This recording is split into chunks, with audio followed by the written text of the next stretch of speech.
लड़की को अभी अभी मुर्दा घर में लाया गया था और तुरंत ही वहां मौजूद कुछ कामगार उस पर नजर गड़ाए बैठे थे। एक आदमी ने धीरे धीरे सफेद चादर उठाई। लड़की का मोहक शरीर देखकर तीनों दंग रह गए। लाश में अभी भी हल्की गर्मी बची थी। तभी उस आदमी के मन में एक खौफनाक ख्याल आया।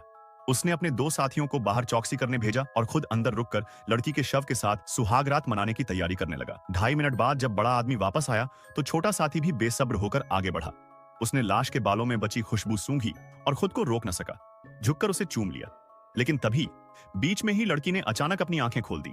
असल में वह पूरी तरह मरी नहीं थी, बल्कि ब्रेन डेथ की हालत में थी। छोटे साथी ने यह देख लिया और डर के मारे जमीन पर ढह गया। उसने तुरंत बड़े साथी को बुला लिया। जब वे सब सोच विचार कर ही रहे थे कि क्या करें, तभी एक और कर्मचारी अंदर आ गया। मजबूरी में उन्होंने लड़की को फिर से सफेद कपड़े से ढक दिया और खुद छुप गए। लड़की ने चादर की झिल्ली से अंदर आए शख्स को देखा। वह मदद के लिए चिल्लाना चाहती थी, पर आवाज नहीं निकाल पाई।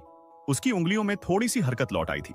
उसने बड़ी मुश्किल से चादर हटाई, लेकिन तभी वो आदमी पीछे मुड़कर चला गया। इसके बाद बड़ा साथी बोला, इसे तुरंत मारना पड़ेगा। लेकिन दूसरा साथी विरोध करने लगा और लड़की को अस्पताल ले जाने की जिद की।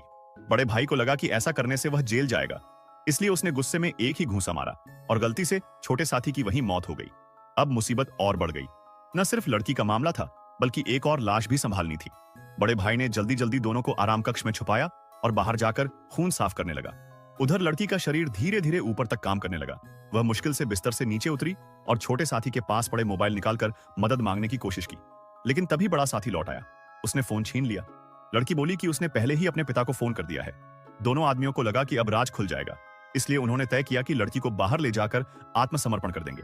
पर तभी फोन फिर बजा और बातचीत से साफ हुआ कि लड़की ने असल में कॉल किया ही नहीं था।